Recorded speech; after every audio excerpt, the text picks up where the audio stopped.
Okay, may mudto daw sab kanatong tanan Luzon, Visayas, Mindanao, mayong mudto Philippines, mayong mudto universe.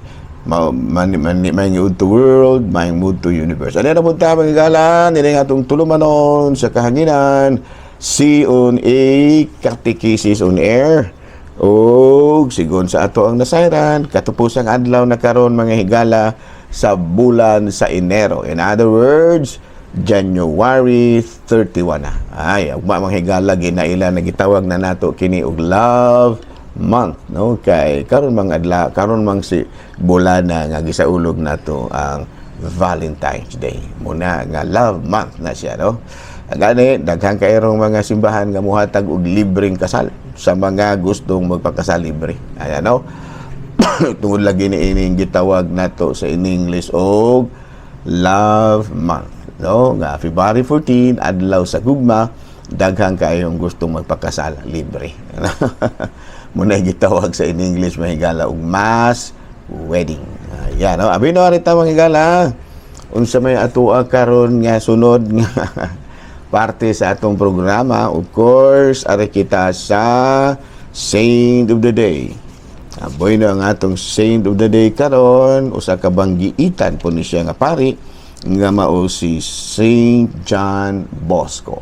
Oh, kini si Saint John Bosco mahigala, usa kini siya ka pari unya ang iyang apostolado maong hatag og maayong edukasyon sa mga batang pinasagdan. Subay ni ini napurma ang Salesians uban sa pagpangama ni Francis de Sales. So karong adlaw mahigala, atong gihinumduman ang usa sa mga magtutukod ni ining Salesian Fathers nga mao si Saint John Bosco. Hala, no? Padayon ta mga higala, ari kita sa atuang CBCP News, balitang simbahanon ni ining kamudtuhon.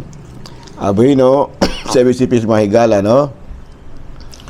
Deep internal challenge, no? Mao kini ang usa sa mga gihisgutan ni antong nakalabay nga CBCP Plenary Assembly, no? Nga gihisgutan gyud nga ang katudig mga kinibitang problema nga giatubang karon sa simbahan kini mga church failure and national crisis.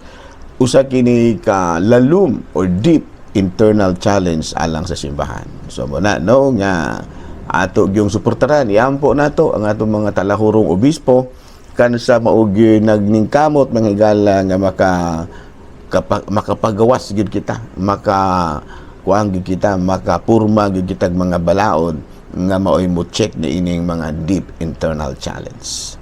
Balita mga higala gikan sa Vatican, Pope Leo XIV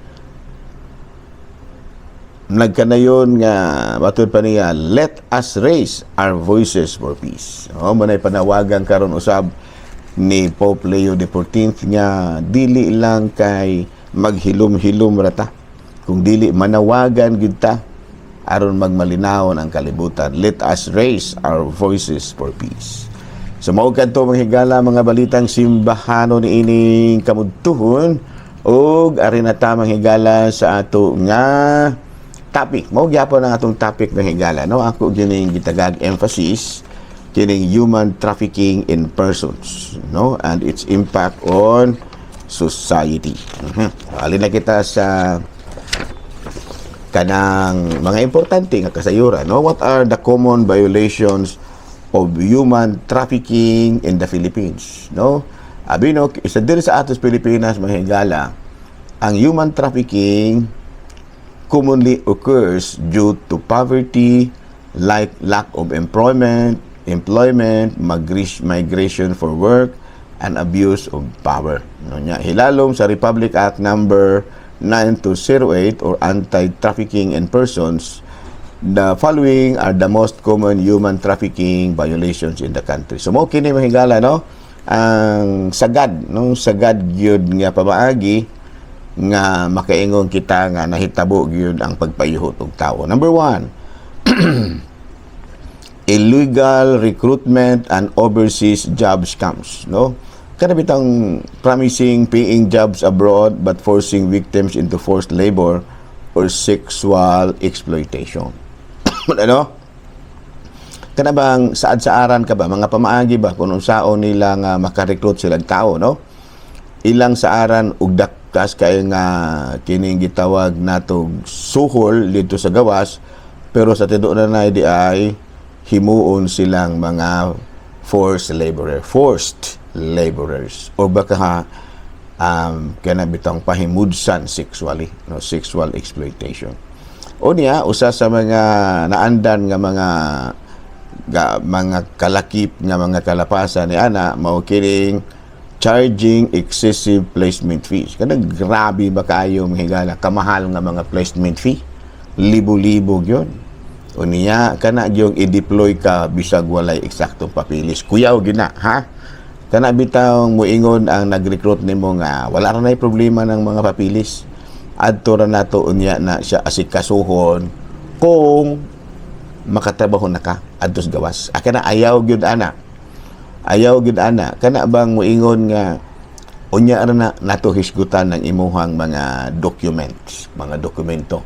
Trabaho lang una dito sa gawas, dakong sweldo, unya dito ato na nang hinahinayan o kanang sulbad ng problema ha kung wala kay proper documents.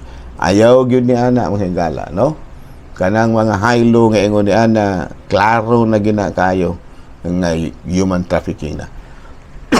Nga naman tungod kay imposible man gyud kaayo nga i-deploy ka unya wala kay dokumento. No, unya ang mga placement fee perti pagyud kaayong dagkoa, mahala.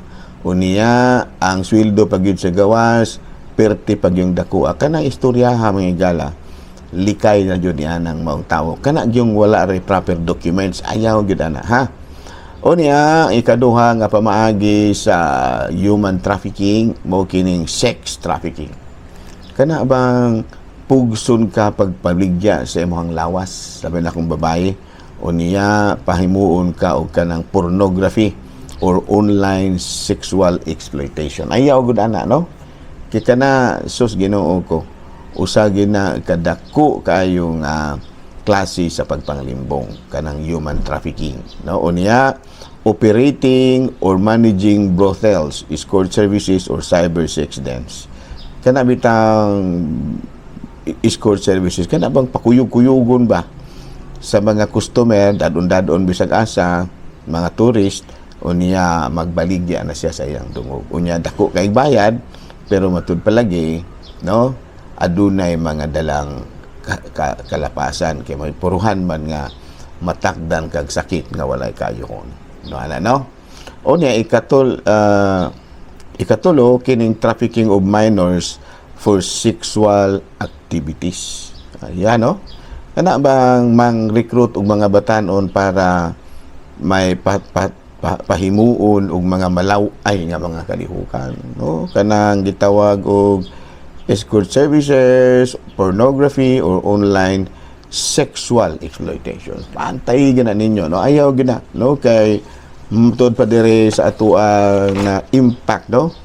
Impact of human trafficking kana bitang mga kadaot ba, mga kadaot nga mahitabo sa usa ka tao or babae or lalaki nga na biktima ni ining human trafficking na physical harm, no? Madaot gyud siya, madaot ang iyang lawas physically, unya long time health problems, unya dunay psychological trauma, no? Aduna nay kagulanan nga maglisod tagpasabot, kanang kahadlok ug post-traumatic stress disorder, kanang PTSD. No, unya mawada na siya og maayong pananaw sa iyang kaugalingon, unya labaw sa tanan, mahimo na siyang dili na siya mahimo pa makapasaya saya og sa siya. Mo na gitawag natong kinang gitawag og social isolation. Ano, no? So that's bukid ha, ayaw nyo mong kumpiyansa ng mga banyaga nga mga kanang human traffickers. Unya ikatulo nga klase sa kanang pagsupak sa human trafficking in the Philippines, kini yung bata mo imuhang biktimahon, no? Selling, trading, or transporting children, no? Kana yung ibaligya nimo, inegosyo o baka imuhang dadon ang mga bata for sexual exploitation, forced labor, begging syndicates, domestic servitude, o early or forced marriage. No, diha gina dapit ang problema diha, no? So mana nga again ato gihapong dili gyud nato ni buhian ng trapika mahigala kung dili nato gyud mapasabot kini tanan nga mga illegal nga mga kalihukan. Ug mga adlaw mao'y atong ipasabot kaninyo ang nagkalain-laing silot nga pagadawaton sa usa ka tawo nga makasupak diining human trafficking. Ayan, no? Katong mga naghimo niini, dili gyud mo magmahay sa inyong silot kay perti yung dakuan ni, no? Dako kayo, no? So ug mga adlaw mo na ato ang kanang gitawag og hisgutan, no? No, galiman ka manghigala nga ug mga adlaw na to ni hisgutan unsa may mga silot sa mga tawo nga makasupak sa Republic Act number 9208 or the Anti-Trafficking in Persons Act of 2020 as amended by Republic Act 10364 and Republic Act 1162. The law imposes severe criminal, civil, and administrative penalties to protect victims and deter offenses. No? So ato na nga hisgutan og mga adlaw ha. What are the penalties of human trafficking in the Philippine situation? Daghang salamat ug maayong mudto Pilipinas.